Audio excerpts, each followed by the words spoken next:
Hello everybody.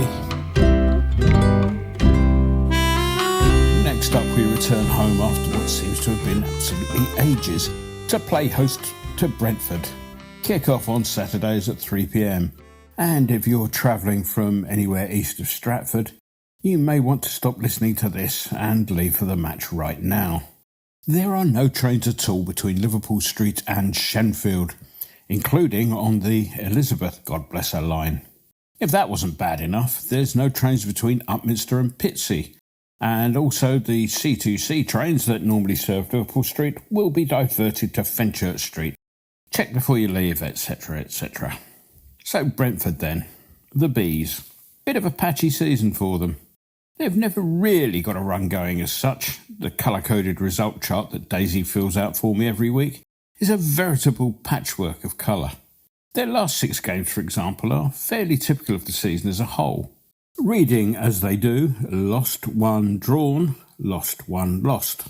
The defeats in that run all came at home to Arsenal 3-1 and to Liverpool and Spurs, both 2-0. The wins both came away from home at Southampton 5-0 and at Palace 2-1, which was actually quite interesting given that until the Southampton game on 4th of January, they hadn't gotten away win all season. To complete the set, the draw came at home to Manchester City, 2-2, all of which has left them in 11th place with 31 points from the 24 games played so far. That's 4 points and 5 places above us. Daisy tells me that the transfer activity in the window down that way was limited to a couple of loan signings. 20-year-old right-back Michael Kayode arrived from our old friends, and I use that word quite incorrectly, Fiorentina, on a loan with an option to buy deal.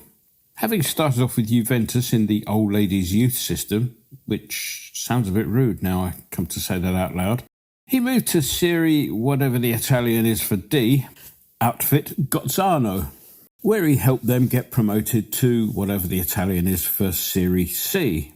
This brought him to the attention of Fiorentina, where he went back into the youth system, also featuring in the squad that finished, runners-up, in the Thursday Night Conference League in 2023. He finally made his Serie A, I know that one, debut in the August of 2023, scoring once in 31 league appearances. He's also been capped at Italian under-18, under-19 and under-21 age levels. The other loan arrival was 18-year-old Rommel Donovan, who arrived on an end-of-season deal from Birmingham City.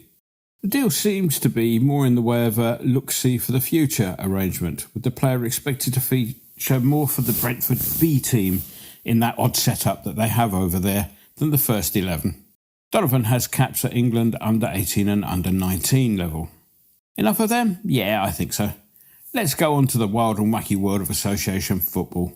Well, there was even more commotion at the BBC than usual last weekend as the corporation took time out from dealing with hushing up whatever the latest scandal is involving the terribly appalling Strictly Come Bloody Dancing to tie themselves up in knots over how they should react to Plymouth's deserved victory over Liverpool in the Cup last weekend.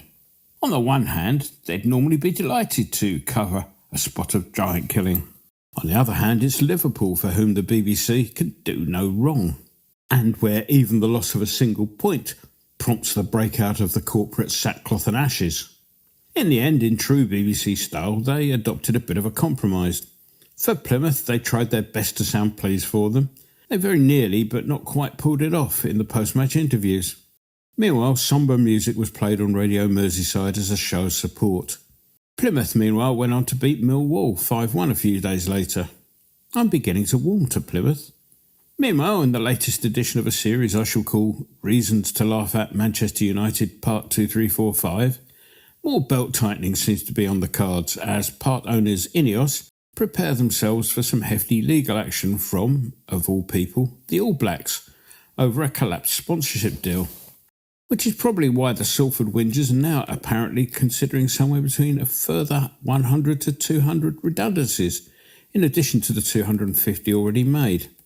I was amused to note that amongst the other cuts under consideration is the closure of their London office in Kensington. Apparently the office is there to enable them to be able to market themselves to global partners, because they don't have email in Manchester, obviously. If I might make a suggestion, Sir Jim, if you must maintain a presence in the capital, why not move the office to Kingston upon Thames? The rents are cheaper and you can find staff from your support base. Let's move on to us then. Well, if you can remember that far back, a decent and spirited performance failed to get the point it deserved, at least, thanks yet again to the incompetence of the match officials. Stuart Atwell is not a good referee. He's never been a good referee. He wasn't a good referee at National League level, he was awful in Leagues 1 and 2, and got even worse in the one season he had in the Championship, before getting promoted to the increasingly ironically named Select Group.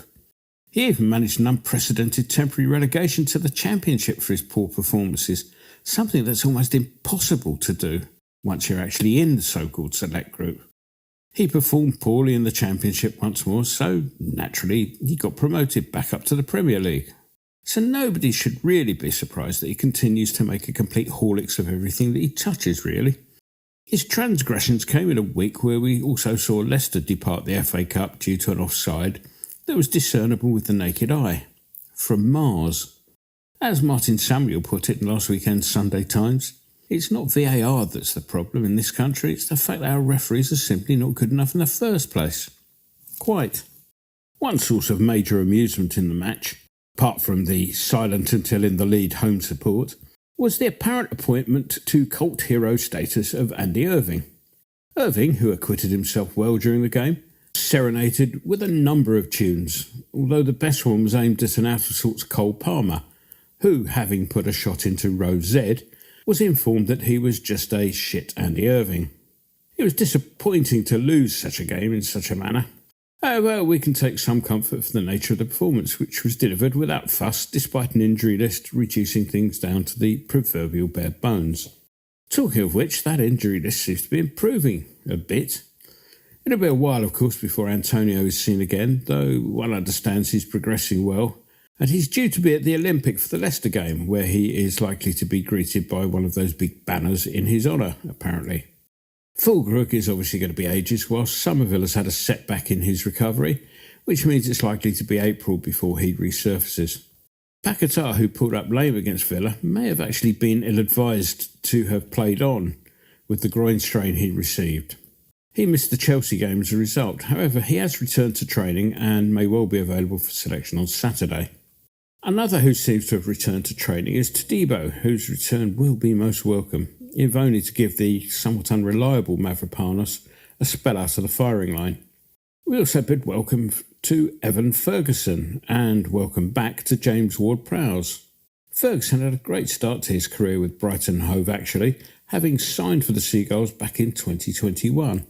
However, in later months he's been plagued with an ankle problem that eventually required him to go under the knife to resolve. His absences saw him slip down the pecking order at the Credit Card Stadium, to the extent that a move was deemed beneficial to give the player's career a bit of a welcome boost.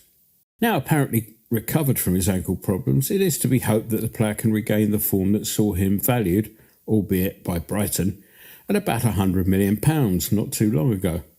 Though the noises coming out of Mr. Potter's office, the potting shed perhaps, are to the effect that since the player hasn't had much pitch time of late, his appearances will have to be managed. As for Ward-Prowse, it's an opportunity for him to prove himself to a manager who would appear to have no preconceptions as to his abilities, which did not previously appear to have been the case with Lopetegui, who clearly had no place for JWP in his plans. Ward-Prowse had the misfortune to be dropped into a Nottingham Forest side who hit on a formula and are having one of those seasons in which everything they touch pays off. Whilst the loan arrangement that took JWP to the City Ground didn't have a recall clause as such, it was agreed that it would be better all round to terminate the deal and bring the player back. If selected, we may well start to look dangerous at corners once more. And who knows, he may well pick up that direct free kick goal that we've been waiting for ever since he arrived in Southampton. This brings me nicely on to the prediction. Well, we've had 2 weeks off, performances improving, players coming back from injury, and new signings, sort of. And that will all be pointing towards a sort of feel-goodish factor that has been absent from the club for most of this season. Brentford won't be pushovers by any stretch of the imagination. but I do think there'll be enough in the tank for us to prevail on this occasion. Before I make my prediction, I should say that an email has literally flooded in asking me why my bet stake has suddenly increased back to the more traditional £2.50 a week, up from the £2 that I have been paying for most of this season. Well, those of you with long enough memories will remember that apparently Daisy and I are to be married this summer. I don't remember proposing, but Daisy reassures me that I did and that all these financial documents I'm signing are quite legitimate. So who am I to argue? Anyhow, in order to buy the girl a suitable present with which to honour the occasion, I temporarily reduced the stake for each week's wager by 50p. After 6 months of this, I've finally amassed enough to get the present, so there's no need for me to hold back on the weekly bet anymore. So this week, the £2.50 that would have partly gone on Daisy's present and partly on some sympathy flowers for Liverpool will instead be going on a home win. Call it 2-1 to us, Mr. Winston, and hang the expense. Enjoy the game.